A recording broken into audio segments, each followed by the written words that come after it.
O sige po Ah, meron po, may pumapasok sa inyo. Sandali lang po May pumasok nakita ko Nakita ko. Agoy.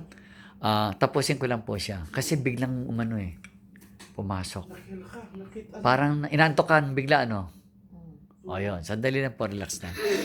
Ano nga pala ang pangalan niyo po? Lilia. Lilia. Lilia. Kasi kanina po na yung pagkaano ko sa inyo, ang liit-liit na ng tiyan niya ngayon Oo. Lumiit. Kasi po kanina talagang kala mo Oo nga. kala mo 10 months baby, hindi 9 months Ang laki po. Kaya nagwo-worry ako every time makita ko kasi Walang tumor, brother.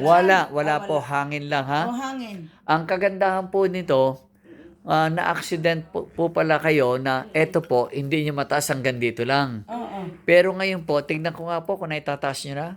Oo. Abutin niyo po yung tenga niyo. Oo.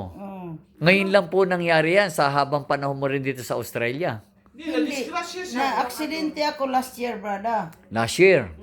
July, isang taon na halos. Isang taon na halos. But ito, naninigas parati. Parating sumasakit kakahapon. Pinapractice ko ng mapping kasi sabi ng surgeon, i-move mo yung arm mo everyday. Nagmap ako sa boss ko, nagbibisit ako. Opo. Sumakit pagkagabi. Oh. Tapos pinapatong ko ng unan pag natulog ako dahil nangangawit nga. Ngayon, Pero konti nung na lang dito. pinag-pray kita, bigla nagsalita mo, nagpa-pranic healing ako, nagsalita ka, bakit naman amoy sampagita ang kamay mo, Father? Kako wala, amoy nga, galing nga ako sa CR Hindi Kanina amoy- naamoy ko talaga. Pero- Bulaklak. Pero sa totoo lang, pero may naamoy ako, rose. Siyempre, alam naman natin ang amoy ng sampagita, tsaka iba naman yung amoy ng rose Anong ibig sabihin nakaamoy ako ng bulaklak? Kasi po, ang mahal na Inang Maria, Maria sa sampagita yan. Kasi meron sa rose Yung Lourdes, may ganun po. Pero si Mama Mary, sampagita po talagang niya.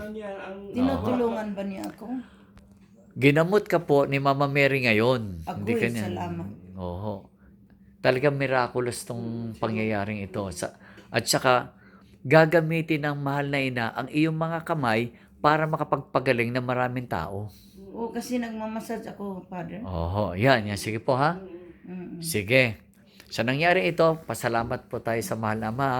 Ama, maraming po salamat sa mga sandaling ito. Narito po ako sa Australia upang sundin ang utos nyo na extend ko ang power sa lahat ng tao. Nandito na po, Ama. Nagaganap na po. Natutuwa po ako sa mga Pilipino narito na naniniwala ako na gagamitin nyo po silang instrumento na makapagpagaling din ng mga problema o sakit ng tao. Nagawa ng mga kalaban. Okay po. Sa ngalan ng Ama, ng Anak, ng Diyos Espiritu Santo. Amen. Amen. Yan.